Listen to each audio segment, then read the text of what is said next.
بسم الله الرحمن الرحيم. An-nadharul mutlaq. Apa itu nadhar mutlaq?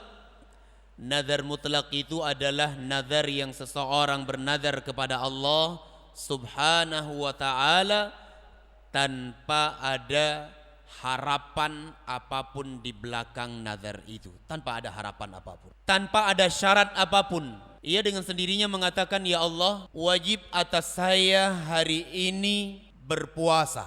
Ya Allah, wajib atas saya pada tanggal 9 Dzulhijjah ini berpuasa Arafah. Tanpa ada iming-iming apapun, tanpa ada harapan ataupun syarat tertentu yang ia letakkan.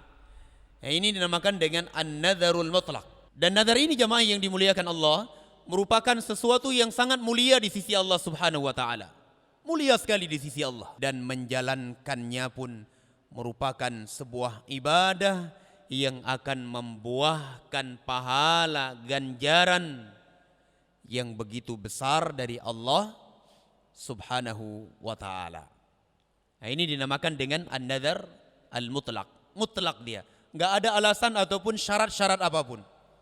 Enggak ada syarat harus lulus sekolah, tidak ada syarat harus selamat dari bahaya, tidak ada syarat sembuh dari penyakit, tidak ada. Dia dengan sendirinya mengatakan, ya Allah, wajib atas saya berpuasa Arafah pada tanggal 9 Dzulhijjah ini. Padahal itu adalah puasa sunnah. Nah, diterangkan oleh para ulama, nadhar ta'ah ini, jamaah yang dimuliakan Allah, kalau bentuknya itu adalah mutlak, ya, nadhar ketaatan kepada Allah Subhanahu wa ta'ala, kalau ciri-cirinya itu adalah nadhar mutlak, maka ini adalah ibadah yang sangat mulia di sisi Allah Subhanahu wa ta'ala. Bisa difahami, ya?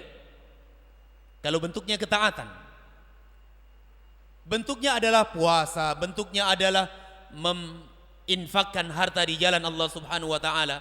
Nah, nadhar taat ini kalau dalam bentuk ketaatan kepada Allah Subhanahu wa ta'ala dan keadaannya adalah mutlak tanpa ada sesuatu yang diharapkan di belakangnya, maka ini merupakan sebuah amalan yang paling mulia di sisi Allah Subhanahu wa ta'ala.